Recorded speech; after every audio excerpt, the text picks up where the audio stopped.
On, y'all. I got some breaking news for y'all. We just lost another one from Chicago. It's very sad. 063 Lil Mikey from Jaro City. And he lost his life right on his own block, right on his own street on 63rd Street, the area he reps and lives by. And what's sad about this whole situation, Mikey just got out a couple years ago from doing 13 years in the joint. Mikey done spent his whole life inside prison. He went in when he was a little kid and he came out when he was adult. Now you would think Mikey would learn in there and get his mind right, but unfortunately it looked like Mikey came out on the same timing that he went in on. Now, I didn't know Mikey for long. I just found out about him actually when he got out the jail. And like I always say, when you find out about somebody in Chicago, it's like they never lived more than freaking 5 years. The city's curse is dangerous out there. The man wasn't even a rapper, didn't make music, been in prison the last 12 years, and he still was a target out here. But, you know, what's crazy is, like I said, since I found out about him when he got out, it looked like Mikey was still on 2011 time to chasing around Butter around 63rd Street, looking for him, calling him a rat, running around with two youngins behind you that got a pole with him.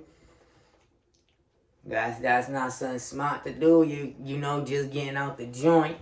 Not only that, last time we talked about him, he's pressing Bodine with the pole, asking him if he wants to go at it, which Bodine politely declined. But anyways, you see how Mikey was moving out here, crack crazy. But in my opinion, he was the only one on 63rd that had any motion, that was making noise, and was standing on business. He said what he meant, and he did what he said. But all that real stuff, realistically, all it did was bring him to his demise faster. Y'all also probably seen him wilding out at, you know, old block people, front street people. You know what I'm saying? Lil Mikey was still on 2011 timing. Little did he know that, you know, there's something different in the water nowadays. These little kids will pop you just for a name. You know what I'm saying? But, anyways, like I said, it had nothing to do with him beefing with other people or anything like that. He got shot. He lost his life on 63rd Street. From what I heard, he was arguing with somebody. There was a witness to this, allegedly. Little Mikey, and during the argument, went to grab something in his waist, pump faking like he had something.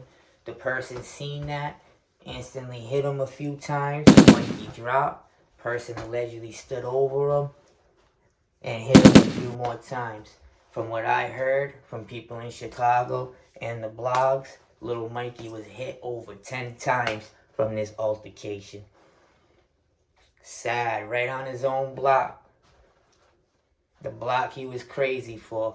But anyways, rest in peace, Jaro City, Lil Mikey. The man's a legend in my book. Went to jail, stood on business, didn't say a word, came home, stood on business, said what he felt, did what he want. But unfortunately, he didn't go out in his glory. But rest in peace, all the members. I'm out of here. Another day in Chicago.